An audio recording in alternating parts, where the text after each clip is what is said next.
All right, so today Laura and I worked on finalizing a book list of books that will teach for diverse topics, LGBTQ, racism, as well as feminism, different experiences by diverse authors. We also have created a list of video clips to use with students in the classroom to kind of get these conversations started. And these are for all age levels, and they're identified as what age levels they would be best suited for. There's also a section for websites and videos for parents and teachers for their own learning, so videos that they can watch to deepen their own learning into these topics. And finally, we worked on starting a list of resources, texts, mostly in articles, again, for parents and teachers to deepen their own learning and dive deeper into these topics for themselves.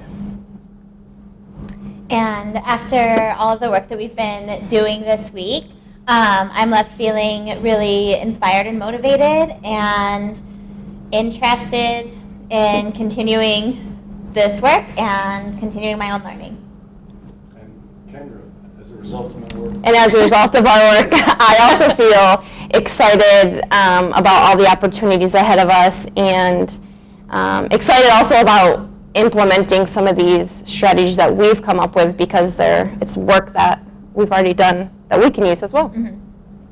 So Ramitha and I continued working on the agenda and finding activities for the August 3rd Fairport Conference, which is titled Conducting Challenging Conversations in the Classroom.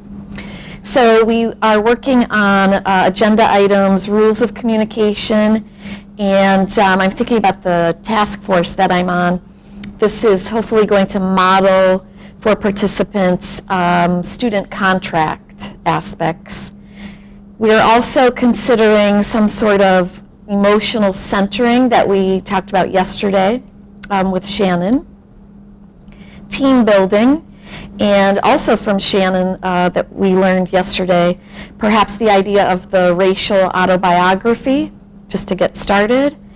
And then we're focusing in, as we mentioned yesterday, listening skills, differentiating fact from opinion, and relevant versus irrelevant argument. And so, again, gained from Kendra yesterday, the Simon Says video. And we're also looking at, for fact versus opinion, the Greater Rochester United Way project, which was a 21-day challenge for racial equity. So there are factual tidbits regarding redlining with local examples, and then there is a commentary by Michael Bloomberg casting blame for the housing crisis experienced years ago. And then in terms of argument, Ramitha is considering a PBS informational segment, Origins of Race, and discussing the idea of the red herring. So, and as a result of the work this week, I am excited about it. We've had lots of conversations about how to approach the topic, how sensitive or insensitive people will be. So I'm excited to develop this and to work with this project. And I'm feeling, from the days I was able to spend, just so rejuvenated, and this is the best, I was saying last evening, this is the best teacher training.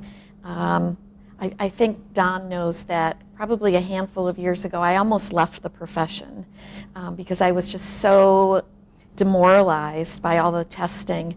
And the Institute with the conferences really saved my career.